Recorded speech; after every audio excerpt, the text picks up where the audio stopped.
Hey friends, thank you for joining me, and I hope you enjoy this episode of Richie's Walk and Talk Recovery in Nature series. As we wrap up the summer season and enter the Labor Day weekend, I hope you're all doing okay. It's been a trying week for me. Man, I really needed to come out here, spend some time in nature.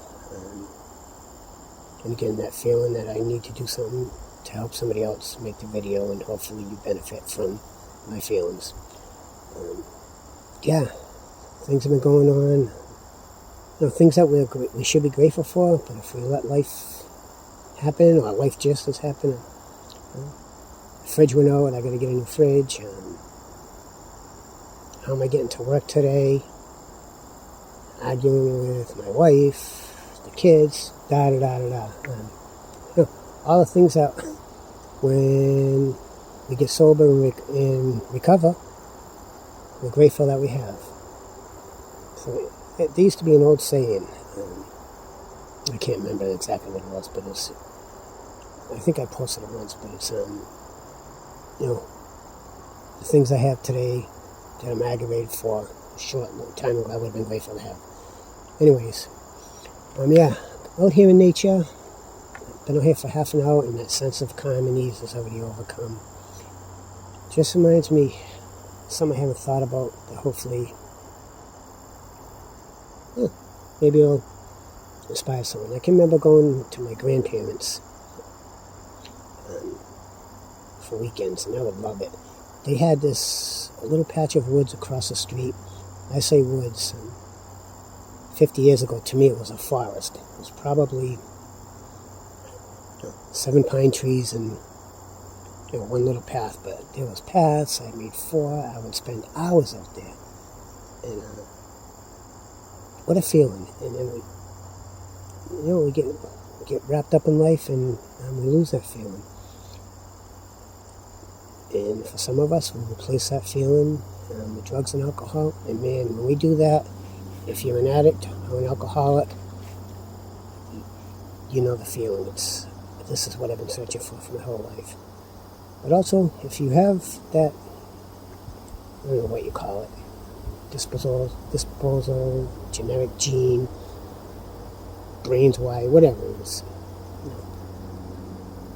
If you're an addict and alcoholic, and you replace the feelings of insecurity with a substance, and they work in the short time, but 9 times out of 10 it'll come back to bite you in the ass. And man, did it me. I think I've told my story before, many of you know it. And if not, I will tell it again, because it worked for me. But it's the funny thing about addiction is, in my early 20s, 30s, and early 40s, I had all the things that, the toys, I had, home, wife, boats, motorhomes, trucks, I always had a sports car, friends every weekend, trips, the parties never ended.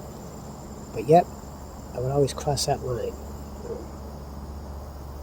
And you lose everything. So, do you have to lose everything? I don't know. People say you have to hit rock bottom. I'd like to think you don't, and who knows what rock bottom is. But if I do go in that room, my rock bottom was probably, 14 years ago. Everything came to an end. The only thing I had left in my life was, I got on my knees, I prayed to God, I had the friendship of a state trooper, the support of a pastor, and the respect of a judge that I got friendly with over the years. I got on my knees and just prayed to a God I didn't know existed, but somehow it worked. I had a feeling that everything was going to be okay, and it turned out. Things turned out alright, because 15 years later, I still have the feelings of insecurity that I work on. I've lost all them things, but I've also regained a lot. Things that stay consistent, so it's been my belief in in my life, it's been proven to me that if I just keep my faith strong, do the right thing, whatever that is. I get up, I pray every morning. Sometimes I take my will back. Most of the time I try to let God control it, and my days turn out all right. Because like I said, all them things I did lost that I thought meant the world. By praying, the things I did stay consistent was that job I love, that pastor's guidance, that state trooper's friendship, and that judge's respect. And that job that I mention every week that I've gone on to advance in. So again, if you're lucky enough, you get some of the things back. Sometimes we don't.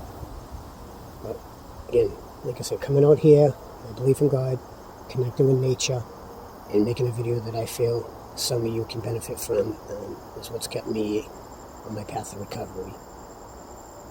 So, hope there wasn't too much rambling on. What's everyone's plans for Labor Day? Give me a shout back, let me know.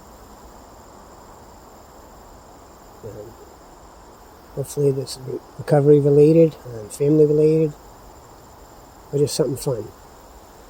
So as we go into the fall, let's get more together and spread the word of recovery. Connect with me on my Facebook page, Richie's Road to Recovery. Subscribe to my YouTube channel, give me a thumbs up, Richie's Road to Recovery. Or just send me a message at 339-832-5387. Let me know what's going on in your world and what I can do to make a difference. Thanks, friends. Be safe and love you.